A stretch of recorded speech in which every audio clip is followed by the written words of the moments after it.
Welcome back to Young Farmer. I am your host, Tashlin Lowe, where we sit down with young farmers and specialists who are taking the farming industry by storm. Today we are joined by Tamsin Mzozoyana, an agricultural specialist, founder, and food scientist at Crystal Consulting. Tamsin, welcome. It is so lovely to have you in studio today. So very quickly jump into it. Tell us who Tamsin is, what is Crystal Consulting about, and introduce yourself. Thank you so much for having me, guys. Tamsin is a young lady, a young farmer, young founder, all the way from Sierras in the Western Cape. And it's so fitting. We are named the goddess of fruitfulness. Oh, beautiful. We have a rich history of farming in the area that I'm from, and just saw it fitting that I end up in this space. Like you mentioned, I am a food scientist. That was my first love, and I think coming from a family with a background, very passionate background in the agricultural space. I mean, a lot of my parents, their parents were in the agri space, whether it is workers on a farm, whether it was cultivating in their backyards. We have green fingers, right? Okay. And I just saw it fitting ending up in this space. That's why I created Crystal Consulting. As a food scientist, I was in the industry. I saw a massive gap, especially for younger farmers getting into the mainstream supply chain. And the one gap that I identified was the food safety and quality issue, right? And I think we birthed Crystal Consulting because trying to narrow that gap that exists for not just young farmers but also farmers of color to come into the supply chain, come into the mainstream supply chain, the formal supply chain, let me mention that, just providing them and giving them an opportunity to get into this space. Yeah, that's really why I started the business, not forgetting that we had COVID and everybody were making beers left, right and center, and I think that solidified it for me to be like, listen, start this thing, because you've been receiving calls of I need a recipe for ginger beer, I need a recipe for pineapple beer, how do I do this? And I realized that we're actually very much lovers of all things alcohol in South Africa. That is so true. I think that's one thing our South Africans can stand for. But it's also very interesting that you mentioned that during the COVID time, you saw that people were like trying to make their own beers and stuff like that. So health and safety when it comes to food is a very crucial part, and I think a lot of people overlook that. And we shouldn't, because it's the produce of our foods and the way it's produced and the things we are ingesting. So why is health and safety so crucial in agriculture, and what are the potential consequences of neglecting it? I'm gonna ask you a question back. Okay. Do you remember when we were scared of eating polony? Yes. Oh my word, the scare. I think I told my mother for 2 years after that we are not allowed to eat polony in this house. To this day, eating polony is a scare. Okay. And I think that in itself gives you the answer, right? So if we miss certain things from a farming perspective, from the start of the supply chain, from farm to fork. So if you're missing your health and safety on the farm, right? One of the biggest and most crucial things that we neglect and that we oversee is the health and safety issue, because it's not front of mind, right? So we want to get out, we want to get the produce out, we want it on the shelves, forgetting who's actually involved in the production. It's humans, right? So one thing that I'm very passionate about, and we even started an app, is the usage of pesticides on the farm. right? So if you do not wear, and this is one thing out of many, if you don't wear the correct protective clothing when you are spraying certain pesticides, when you are spraying certain herbicides, or whatever you are applying onto your crops, if you are not careful of reading labels, for example, you don't know what type of chemicals are in the pesticides that you're using, and hence we wear personal protective equipment, right? So you'll have a mask, you'll have your gear on, to always make sure that you are covered as the farm worker from getting affected by the pesticide or whatever chemical you're spraying, right? So like I said, that's one from a farming perspective. Then when we're going further into the supply chain, I mentioned the polony thing, right? So where you have your microbial analysis that you need to do, your environmental analysis that you need to do, because we are in an environment where if you don't control what you put into your food, for example, or the area that you pack your food in, that you create your food in, the surfaces, those bacteria, those fungicide or funguses or whatever is in the environment is going to affect your product, right? So and that's why, again, why it is so important to do a risk assessment when you are starting your farm, or you're starting your packaging facility, whether you're starting, even if it's a bottling facility.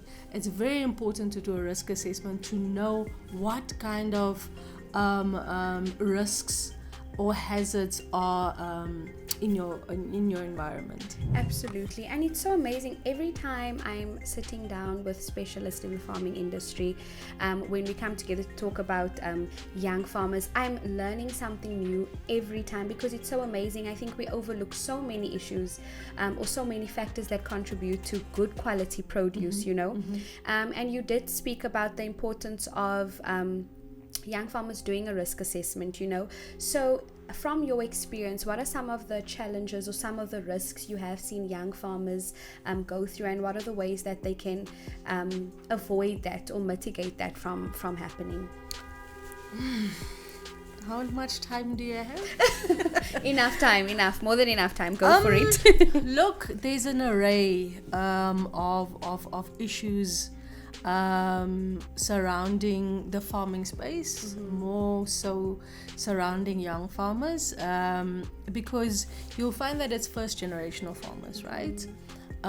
We learn as we go. That is true. Okay.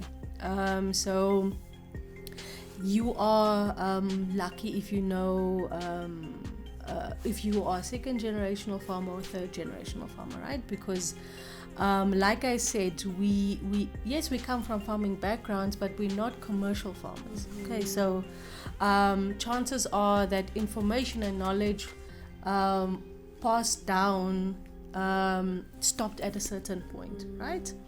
And I think that's why I love the Eastern Cape, because I mean, if you drive through the area, there is always some farming activity happening. And whether it's just keeping cows, whether it's just keeping a little bit of livestock or small stock, or having a little bit of a vegetable garden, it's great, right? So coming back to the original question, look, and I always speak from a food safety perspective, right? So one of the biggest challenges that we have seen with small farmers is obviously access to water, right? So now I have access to water, but it's water coming from, for example, from a canal that I don't know what type of microorganisms is in the water. Okay, so we don't then see testing of your water as an important or a front of mind, so you let it go. Okay, so now you are watering your crops with that contaminated water, right? Someone that buys your spinach or that buys your lettuce don't necessarily wash it properly. okay, and then that microorganisms ends up or they then end up consuming that microorganism, whether it is listeria, whether it's staphylococcus, whether it is E. coli, it's you then ingest it, right? And we have seen so many recall cases in the media in the last 2-3 years, right? And I think listeria was like a plug keeping everything together, and then when that plug was released, the whole everything just came flushing down. And I think the latest one that I've seen was the juice having mold in it, right? Yes, I've seen that one. And that's gone through processing. But now if you're looking from a fresh produce space, you have international news coming out that said they had listeria in the lettuce, they had hepatitis in blueberries. So there's a lot of cases that is coming to light, and I don't think we are as mindful as farmers to those type of things. You think it can never happen to you. Yeah, no, that is true. And I think it's very important that we do stay mindful to all of those things. And I mean, even hearing all of these things, it leaves me feeling like, oh my word, what should I eat? What shouldn't I eat? You know, because it's scary because we live in these type of things. And I feel like when people come into farming, sometimes they overlook small little things like this, the testing of the water and that type of thing. And that leads into the next question. Can you share strategies that can help young farmers when it comes to upkeeping health and safety among their workers as well, and the employees? Okay, so we obviously have standards that guide us through the process of becoming compliant, right? Yeah. And one of those are good agricultural practices, whether it's local or international, right? So to shorten it, it's GAP, right? Whether it's local GAP, SA GAP, or global GAP, Okay. right? So if you go via the standard, we have a section in it for employer health and safety, and there's a social element to it as well. So what global GAP started compiling, or just a little bit of background of global GAP, it's a standard that was compiled by the industry, whether that is retailers, pack houses, as well as the industry bodies, to provide farmers with a standard to be like, listen, try and adhere to this set of rules or set of standards to obviously be in line with export standards, right? Or whether it's local standards as well. Okay, so with good agricultural practices, right? Like I said to you, we have a section for employee wellness, whether it is from a social element, whether it is from a health and safety perspective. So if you do not adhere to those standards, you're not going to become compliant or get your certificate of compliance, right? And some of the elements that is touched in the standard is you need to provide your workers with a place to release themselves. So whether it's ablutions, whether it is a standalone or a rental, you need to provide them with safe drinking water. If your farmers are staying on the premises, you need to provide them with shelter. So that's just a few, right? But there is mandated standards that says you need to look after your workers, right? We had a case, I think 2 or 3 years ago in the Northern Cape where there was farm workers that had heat stroke, and I think some of them passed. So it is that important to know that you need to treat your farmers accordingly. There's labor regulations, there's COIDA. You need to adhere to those things because, I mean, just as a human a person by Yeah. but also from a mandated perspective as well. Absolutely, absolutely, and you would always want to avoid situations like that. Yeah, You know? So, what are the different support groups or resources that are available for young farmers to make sure that they adhere to the health and safety regulations on their farm? Interesting. Look, I won't say there is support groups per se, right? Mm-hmm. But we've started like I won't say it's a support group, but we have quite a few. Yeah, we have a few WhatsApp groups. Where we share certain things, right? So myself and a friend started a supply chain WhatsApp group, right? Okay. I think we are now about 300 strong in that group, where we share market updates, for example. We share pressing things that is happening in the farming space, right? So I think you need to create your own community. You need to create your own I want to say kumbaya moment, but you need to create your own support, and I think that is what we've tried to do with Crystal Consulting. Is we have a database of farmers. For example, like I said, we share the market pricing updates. We share a global gap and local gap checklist, for example, that you need to adhere to. And I'm gonna just promote my my event coming up now as well. So Go for it. On the 9th of August for Women's Day, we have a demo day, an information day, where we've invited stakeholders, just to drop a few. We've invited McCain. Beautiful. We've invited Agri Technovation to come and give information to farmers, right?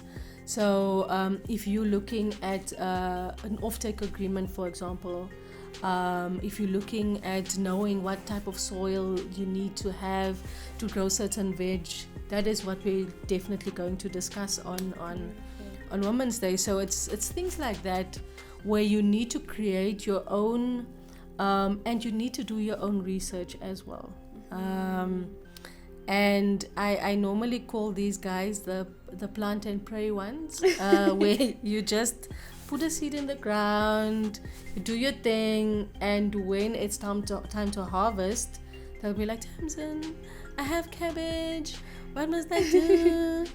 Like, girl. That would be me. I think if I had to farm, I'd be the one like, Tamsin, please come and help. So I think that is definitely some of the things. It's literally creating your own, man. Yeah. Creating your own support system. I think that is one of the most important ones. Absolutely, and we all need a support system and structure when starting anything, and especially when it comes to farming. So obviously Crystal Consulting also plays a role in giving expert advice on exporting as well. So how do you ensure compliance with local and international standards for produce distribution, and what certifications are necessary? Okay, mouthful. It really is. I also had to just try with the wording. Okay, so we have 3 pillars in the business, right? Okay. The consulting and training part, then we have auditing, and then obviously the market access part of things. And all of them speaks to each other. With the consulting, we say, for example, you as a young farmer, you come to us and you're like, I would like to list in a certain retail store, right? There is certain standards that you need to adhere to supply to certain retail stores. Okay. Whether it is so how the standard works, how the global gaps or how the gap standard works, it's a very tiered approach, right? So we have primary farm assurance, which is your entry level. Then you can, like I said, it's a tiered approach, right? So what we as the South African government did is they created a entry level good agricultural practices set of rules or standard certificate, right?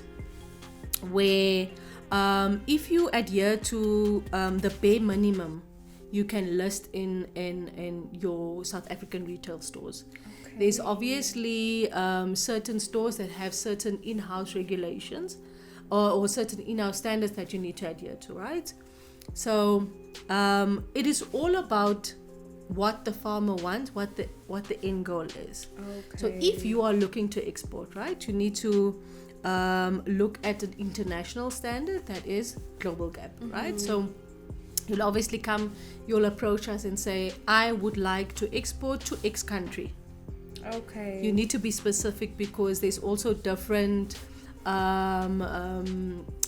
residue levels for certain countries for certain products as well. So if you, for example, are saying, I would like to export berries to the Middle East, there's a set of regulations, there's a set of MRLs that certain countries allow for the import of product into their country. I'm not sure if you have seen in the media, the citrus industry has been in the media a lot because of certain regulations, certain certain requirements that was imposed by the EU on South African citrus, right?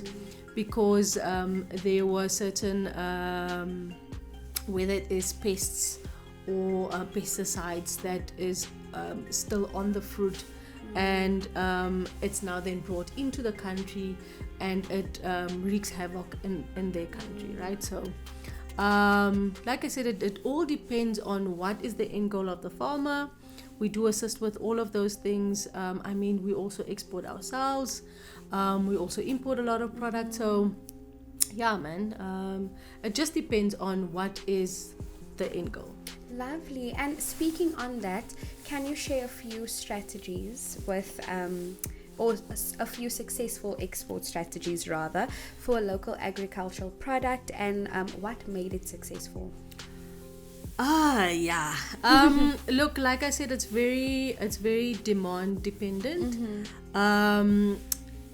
Of late, there's been a very big boom in the baby veg kind of market, where you don't use conventional reefers to export. You don't use sea freight, but you can then now use air freight, right? Okay. So for example,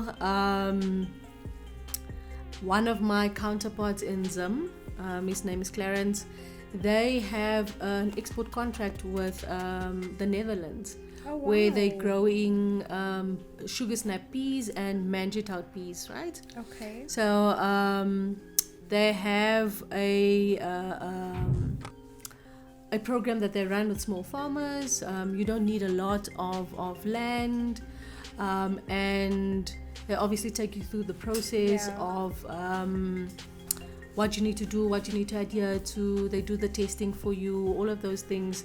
And then they do air freight. Wow. Literally, your product is picked today, tomorrow it's maybe on a shelf in Netherlands. Wow. You get what I mean? So I think that's what everybody is striving to.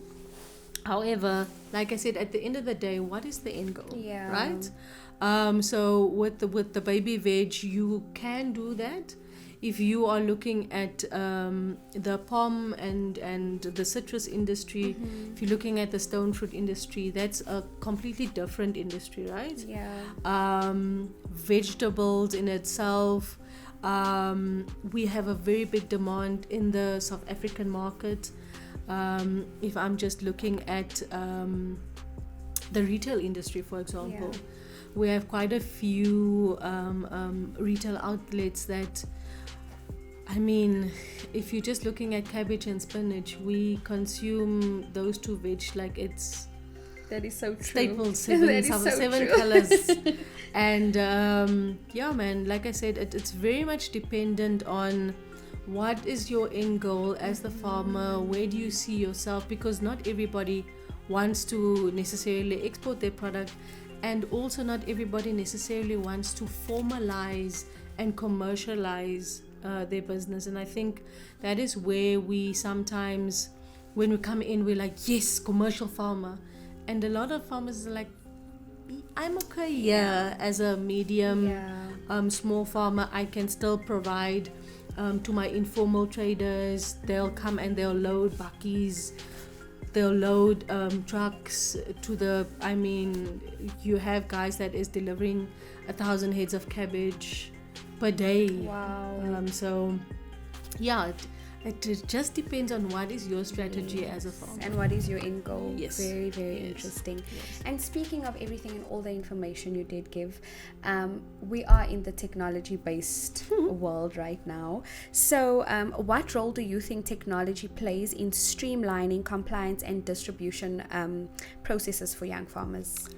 Okay, I'm going to also just throw my things Go there for in. it, go for it.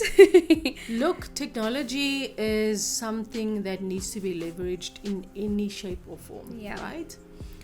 If we can predict a storm 2 weeks out, for example, it will save farmers a lot of money.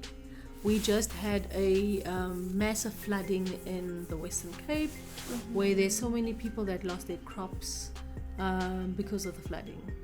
We had black frost in Limpopo like never before, where there's farmers that completely lost their potato crop, right? So that's why I'm saying, if there is a weather station, for example, that can predict that tonight temperatures are going to drop to 0 degrees or minus degrees, I can go and do frost covers, for example, right? So those are the type of things that you can use technology for. Then obviously there is the drone system, where pesticide spraying has become effortless, right? It's not, you don't need a big truck anymore, you don't need a big tractor that is spraying for like hours and hours. There's a drone, it follows a pattern and it sprays. Wow. Right? That's another thing. And then what we've done with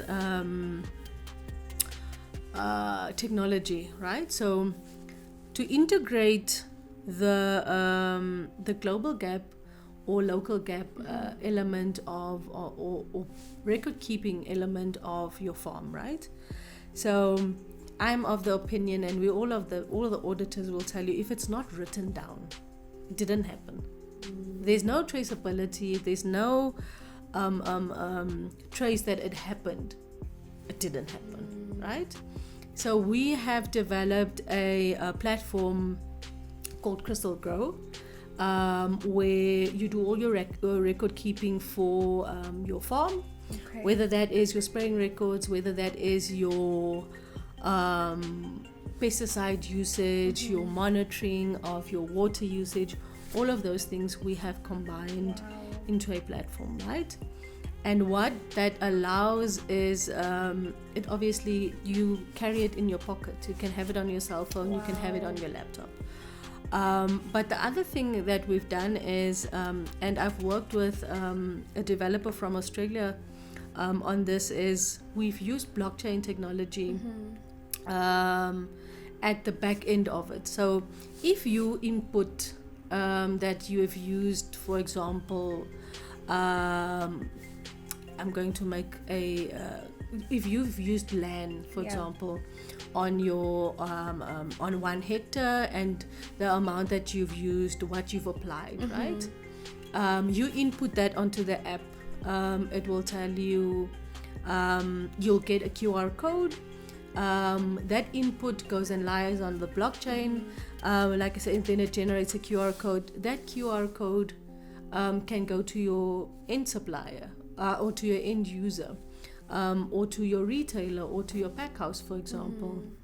And they can see, all right, today Bernard sprayed this amount of fertilizer, they've used this amount of water. Is that within specification? And what it allows you to do is, while you are in the process of getting compliant, your like I said, your end user or your customer can see that, all right, this is the type of chemicals that the farmer is using on site, right? It doesn't just allow you to track your usage, but it also allows for viewing purposes your customer. Oh wow! Yeah, so and it's on the blockchain, so you can't edit it. It's yeah. That's so interesting. Every time I hear about it, I am so fascinated and I feel so excited to be part of this generation where we can make use of technology, because it just shows that even in farming, technology can play such a big role in helping with the upkeep, in helping with bigger produce, greater produce, you know, and I think it's very important for young farmers to make use of it, you know. It can be a little bit more expensive, I think, but I think in the long run it pays so much, and it's just so amazing, you know. So we know that everything is ever changing, everything changes in anything that we do. So how do you stay up to date with the changes in regulations and market requirements, and how would you advise young farmers to do the same? So I belong to quite a few organizations,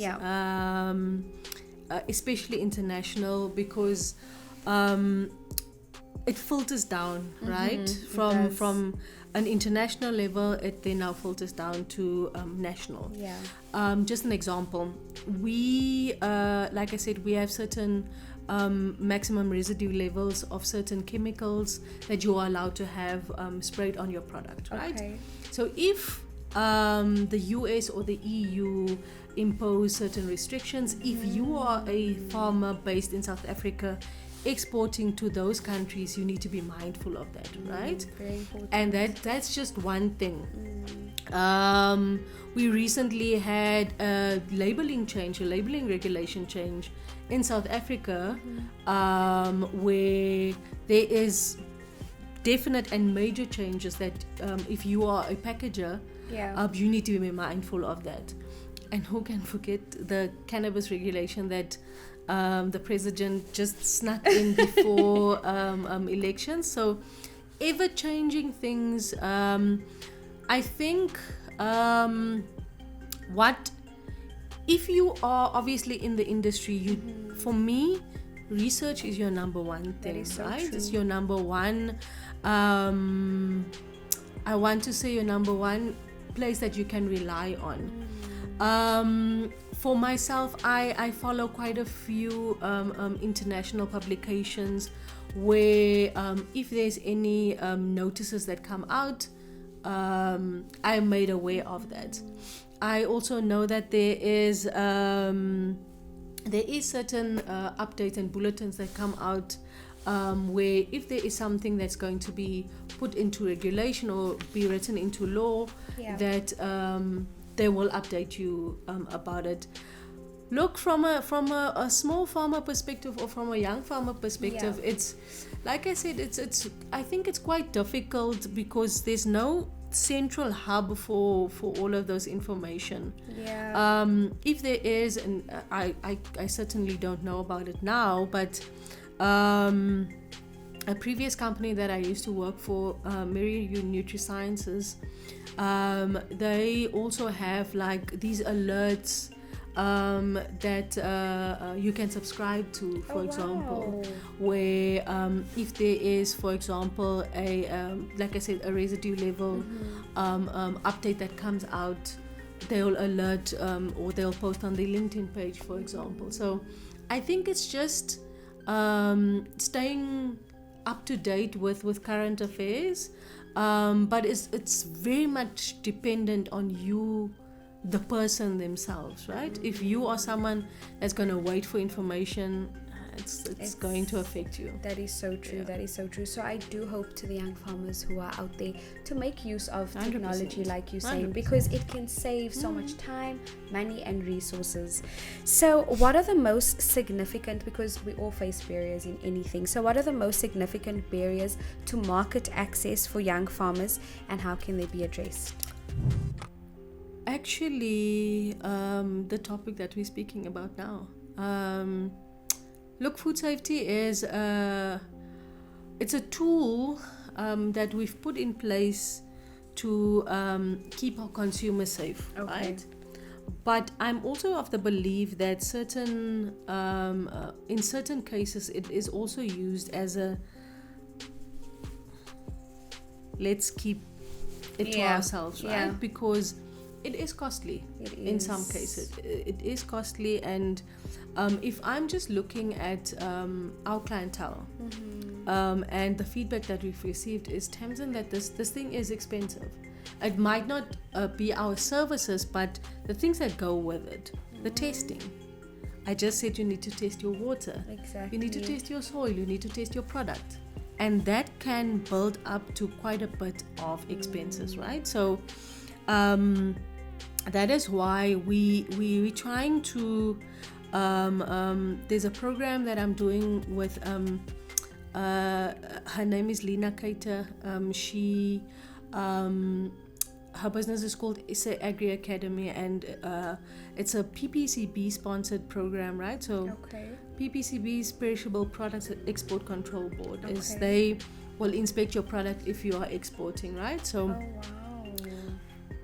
we are doing a 3-year market access program or market development financial literacy program with farmers in different regions. So I'm responsible for the ones in the Eastern Cape and Northwest, right? So what we do is, and this services is for free, right? Oh, wow, beautiful. We teach them about financial literacy, how to market your product,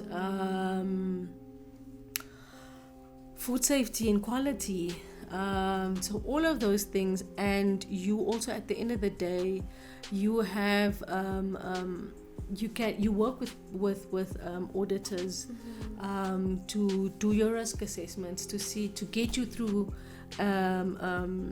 the compliance process, right? So I'm of the belief that we need more of those, right? Definitely. Because it is costly, guys. I'm not even going to say it is not, because if you are looking at all of the things that you need to input into your farm to become compliant, it can become expensive. If you're just looking at getting water rights, it can become very expensive. And I think those are the more and more we can as corporate sponsors get involved and get that part of a right, we will definitely see an affinity towards becoming compliant. Absolutely, that is so true. And with help and support like that, especially to the young farmers, it helps greatly, because you do say, these things are so costly, you know. 100%. And that ties into our last question: what role do cooperatives or collective marketing initiatives play in helping young farmers access these new markets? Look, there's positives and negatives about co-ops or surrounding co-ops, right?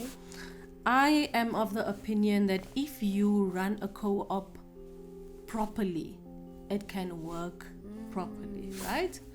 So if you, for example, if we have a system where the one person is doing seedlings, or the one person is doing fertilizer, or whether it's organic or non-organic fertilizer, whether the one person is doing structures for greenhouses or shade netting or whatever that may be, and we all tie that together and we create a co-op that works for each other, then co-ops are phenomenal, right? And co-ops, it really ties in with the aggregation model that we do, or that we have. So what we've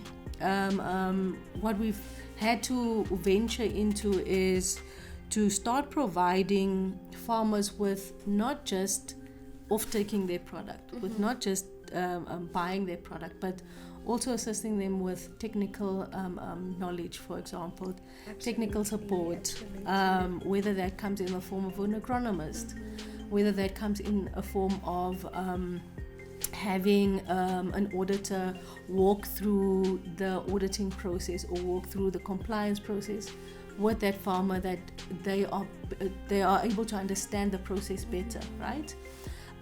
So I'm of the firm belief that if you teach a man to fish, they can eat for the rest of their lives, right? But you can't just give me a fishing rod. Absolutely. You need to give me bait. You need to give me a boat to go onto the water.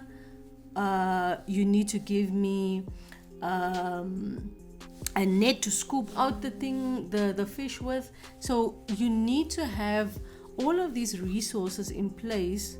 That's just what I believe. Yeah. That will make it easier at the end of the day, right? Absolutely. So with farmers, if you are just giving someone seed, that's one minuscule point that you have addressed. We still need fertilizer, we still need water, we still need guidance, spraying programs, growing programs, all of those things. And that is what we're trying to do with the aggregation model that we currently have, right? So we supply, for example, agro-processing facilities, and we supply retailers, right? Okay.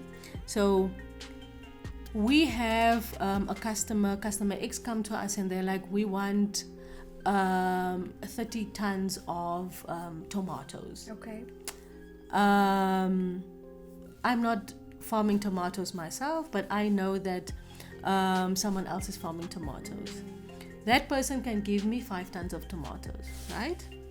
Then they have a friend that also can give us 10 tons of tomatoes, and that's how we aggregate, right? However, and this also ties in with the co-op, one of the biggest things that we struggle with small farmers is consistency and quality, right? I can take your product, right? But it needs to be of good quality. If I'm ordering from you this week, I want to order from you next week and the week after and the week after. And that is the challenge that we have with not having all of the resources in place, right? Where we must still go and by hand, where your counterpart has a tractor, right? We have a farmer in Eastern Cape, his name is Tulani. This was his second season growing potatoes, and he has done phenomenally well with his potatoes, right? However, small things like access to land, better mechanization, for example, a pack house, storage facility, those things all add value to the end of it all, right? We had to reach out to a different market for him because he doesn't have a washing facility, right? Wow. Where he can wash his potatoes. So there is, like I said, there's a market for everything, but there's also a lot of challenges in the farming space. But I think with the right mindset, with the right resources, sky is your limit. That is so true. And before we end it, you spoke about your collaboration with, you'll just repeat, where you guys teach, at free of charge, where you teach different things on food and health and safety, and in the different farming sectors. So if anyone who is listening wants to join and take part of that, how do they reach out? Where do they get a hold of you, and how do they join the program? Okay, so our website is Crystal Consulting. Okay. And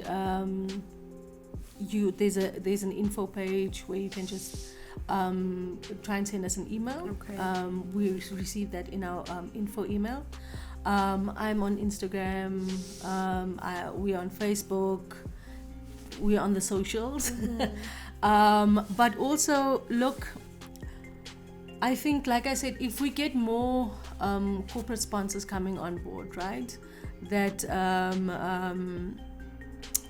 want that skills development is a big what's the word, is a big element in their business, or even ESD, right? Supplier development. I think that's even a more important one. For example, on the 9th, we have Soufflé coming through. So they are the ESD partner to Heineken. Okay. And the way Soufflé works is that they'll obviously give farmers certain inputs. They'll give them certain technical support. We also have Skuman coming, that is supplier to Tiger Brands, and they provide all of these things to farmers trying to start up, trying to break into the formal market, but doing so with the right resources, doing so with the right backing, so that you're not doing it alone. Yeah. And I think we oftentimes we find ourselves feeling very isolated in your entrepreneurship journey, in your business journey, because it is difficult, man. It's really, really difficult, especially when you have something like a flood, for example. Exactly. Right? We have hail damage. So I think that there is definite ways that reach out, contact us. We are literally trying to grow the farming space from, like I said, not everybody wants to be commercial, but those that really do want to, we're trying to give them the tools. We're trying to give them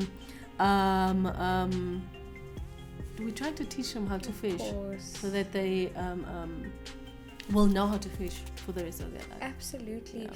And speaking about the event that's happening on the 9th of August, please give us more information for anyone who'd like to go. Where is it? What time does it start? Is there a fee? Give us all that juicy information. Okay, so no, there's no fee. Okay. It's completely for free. It is in Brits, in the Sonop area, so across from Laerskool Brits. No, Laerskool Sonop, not Laerskool Brits. So we've invited McCain, Soufflé, like I said, Agri-Technovation, Skuman, Dekla. So we want to address the whole value chain, right? So from inputs to growing to market access, right? So I do not want to plant and pray.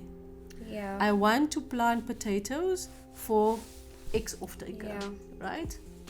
I want to plant barley for this person. I want to, and then I'm always of the opinion that if you're planting, at least have 3 customers, right? We can't forget the fresh produce market. They're a very, very big part of it all. Have an off-taker, an agro-processor, then you have your informal traders, right? So that you know where your product is going. Yes. And that is what we're trying to do with the 9th. We're trying to connect people. We're trying to not make you feel alone. We're trying to give you the information. We're trying to give you the technology, so that when you are in your planting journey, when you are in your farming journey, you know that, okay, there's Agri-Technovation. They can help me with my soil classification. They can help me with the spraying program. They know that this is the type of fertilizer you're using, because they're sitting with all of this information because of years and years and years of farming experience that they have, that they bring into the table. There's guys like Skuman that they have the ESD programs that they're running. They know what works. They know what don't work. You get what I mean? So that's really what we're trying to do with the That's so amazing. That's so amazing. And thank you so much for even creating a platform and a space like that, so that these young entrepreneurs and young farmers can come into an environment like that, because it can be so daunting, it can be so difficult, and with support the sky's the limit for them, you know.